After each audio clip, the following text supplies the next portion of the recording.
नमस्कार मित्रांनो, आपण या व्हिडिओमध्ये पाहणार आहोत की नेक्स्ट इफ आणि स्विच स्टेटमेंट. फर्स्ट पाहूया नेक्स्ट इफ. नेक्स्ट इफ काय आहे?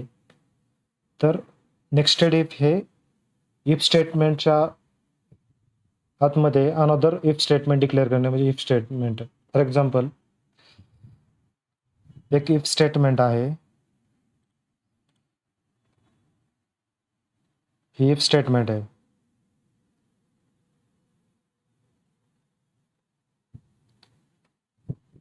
हे दुसरी इफ स्टेटमेंट.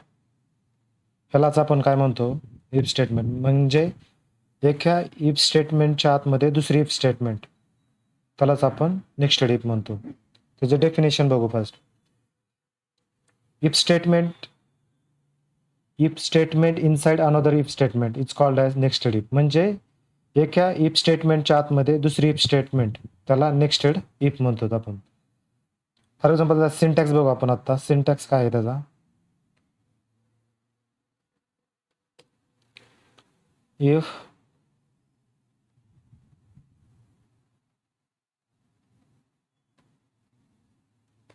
Condition 1,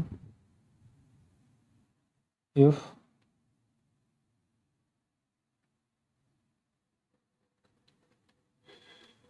condition 2. आता ह्याच्यामध्ये जर ही कंडिशन 1 ट्रू झाली तरच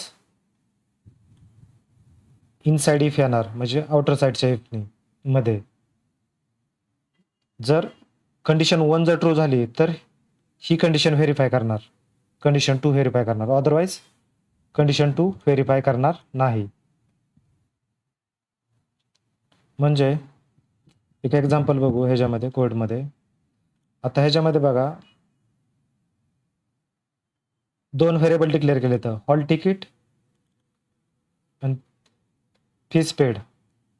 आता ह्यामध्ये एक एक्झाम्पल आहे. जर एका स्टुडंटनी फीस पेड केली का नाही ते व्हेरीफाय करायचे, आणि हॉल तिकीट त्याला भेटलं का नाही ते व्हेरीफाय करायचे. आता फर्स्ट केसमध्ये जर त्यांनी फी पेड केली असेल तर त्याला काय हॉल तिकीट भेटेल, करेक्ट. म्हणून फर्स्ट कंडिशन काय केली त्यांनी? इफ हॉल तिकीट काय ट्रू. जर ट्रू असेल तर ती इनसाइड ह्याच्यामध्ये येणार, इफ ब्लॉकमध्ये येणार. मग इथं व्हेरीफाय करणार. जर ही कंडिशन ट्रू झाली, फीस पेड, तरच तो काय करणार? ही स्टेटमेंट एक्झिक्यूट करणार, अदरवाईज करणार नाही. जर आता ह्याला रन करू.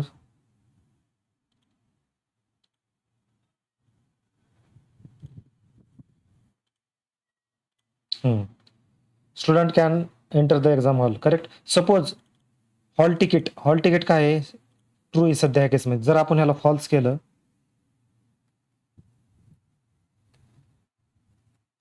तर ह्या कंडिशनलाच फॉल्स होणार आहे का? ह्या कंडिशनलाच फेल होणार आहे, कारण तो काय करणार आहे? इनसाइड इफ स्टेटमेंट एक्झिक्यूटच करणार नाही. कारण ही आउटर इफ स्टेटमेंट आहे, तेच फॉल्स होणार आहे. आता जस्ट एकदा रन करून पाहू. करेक्ट, टर्मिनेट झाला. म्हणजे नेक्स्ट इफ मध्ये जर इनसाइड म्हणजे आउटर इफ जर ट्रू असेल तरच इनसाइड लूप एक्झिक्यूट होतं, अदरवाईज एक्झिक्यूट होत नाही. ह्याला म्हणतात नेक्स्ट इफ.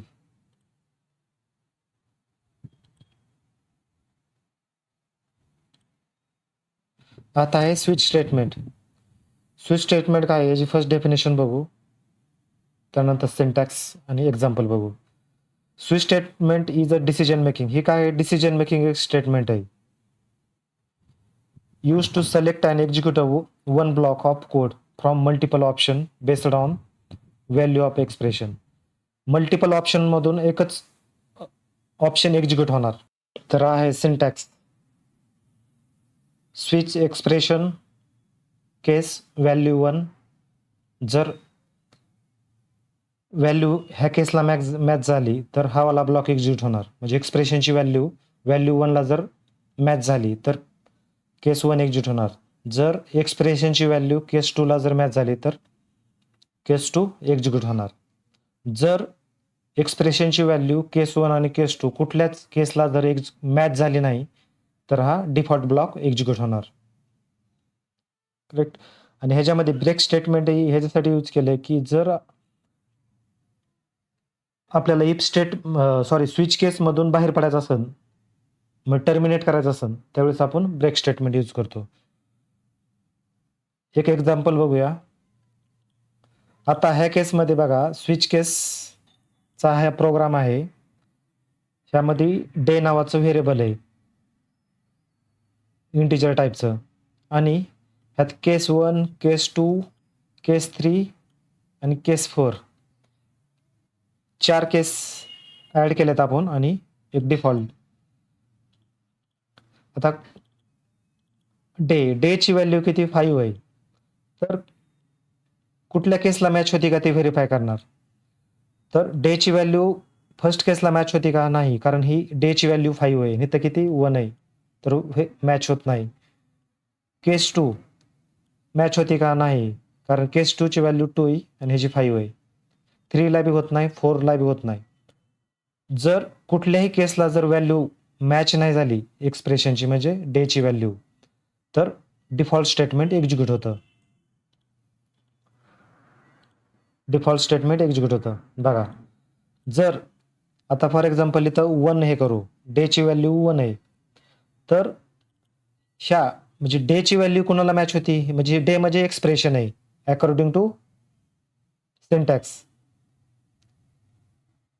एक्सप्रेशन म्हणजेच डे ह्या प्रोग्राममध्ये आपल्या.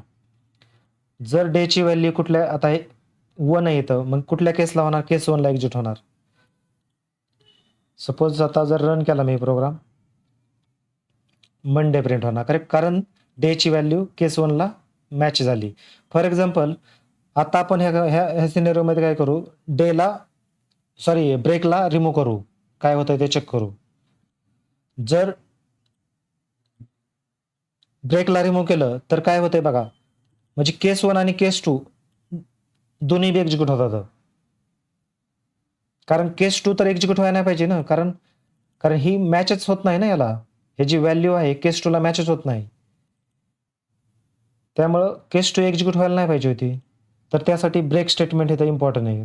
जर इथं आपण ब्रेक स्टेटमेंट नाही दिलं तर नेक्स्ट जी केस आहे, म्हणजे ह्या फॉर एक्झाम्पल ह्या सिनेरिओमध्ये ती एक्झिक्यूट व्हायच्या आधी ती व्हेरीफायच करत नाही. त्यासाठी ब्रेक स्टेटमेंट खूप इम्पॉर्टंट आहे. ब्रेक स्टेटमेंट हे काय करतं, टर्मिनेट करतं स्विच केसला.